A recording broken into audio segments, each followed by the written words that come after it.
All right, music fans, welcome back. It is I, the Harmless One, Harmless Dave here, talking real music in real time for real people, just like you, just like me.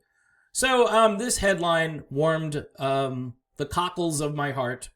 Whatever a cockle is, always gets me a little spooked when I say that word.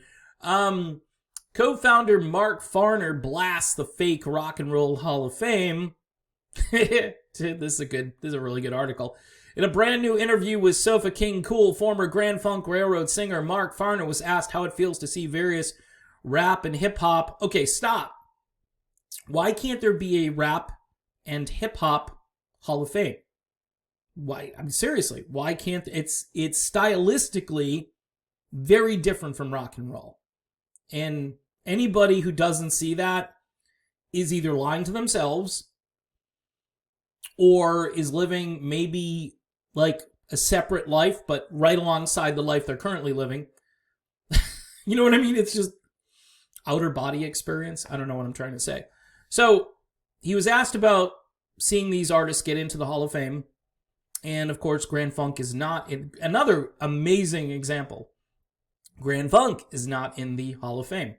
By the way, I'm very favorable toward Grand Funk. I wish Mark Farner was still in Grand Funk Railroad. He is not.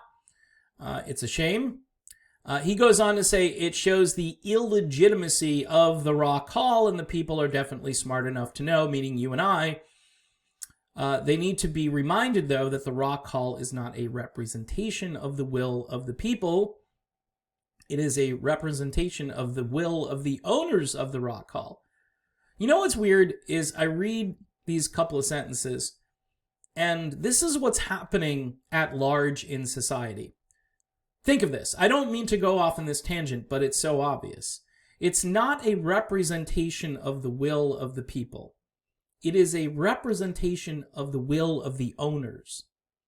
So, for instance, politically speaking, all right, across the country in the United States, what is the will of the people? Well, oftentimes it's not represented. It's the people who own the politicians. Same thing. Same exact thing. So, yeah, just easy parallel to see, but a little scary that it's in the Rock and Roll Hall of Fame, but it is. So he goes on, that's what it is, and it is super political. And Steve Miller, Steve Miller didn't have a good time there. The Steve Miller footage, I've watched it, and in fact I did a video about it because it was just so good. It was a beatdown that needed to happen, but it's certainly not enough. There needs to be more. And Steve Miller, Rock and Roll Hall of Famer, I don't think he had to like pay for tickets, like if his family wanted to go and so forth, and it was thousands of dollars. And you would think they would have provided, a few tickets for Steve and his family, but they didn't. So anyway, Mark Farner goes on, you know something? I feel great about receiving the Cherokee Medal of Honor, he said, referring to the award he received from the Cherokee Honor Society during a 1999 concert he performed in Hankinson, North Dakota. I don't need to be in a rock hall because without the people's opinion, it's fake, it's politicized, and brother, it just ain't real. Amen, brother, preach it. Rock Hall rules state that artists become eligible a quarter century after their first records were released, but the Hall also claims that other criteria include the influence and significance of the artist's contributions to the development and perpetuation of rock and roll, which, of course, is open to interpretation. Eligible for induction since 1999, Kiss didn't get it, so they're basically saying, well, Kiss didn't get inducted. Deep Purple didn't get inducted for a long time. Grand Funk released 11 albums between 69 and 76, all of which went gold or platinum.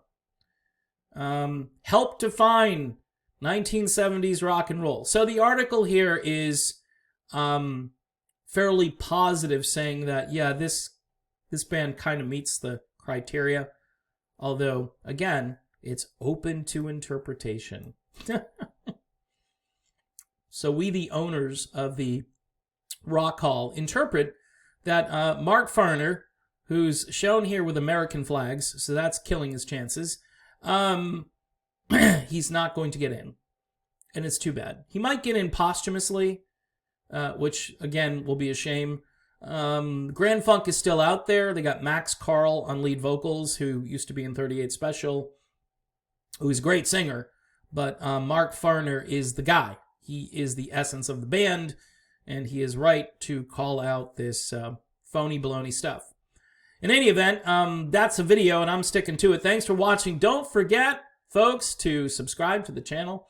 You can smack that bell for notifications, and I really appreciate your support over on Patreon for just $1 a month. Got some musical perks available for members over there.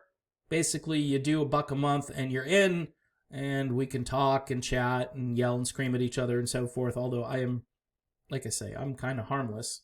All right? All right, I'm done. See you soon.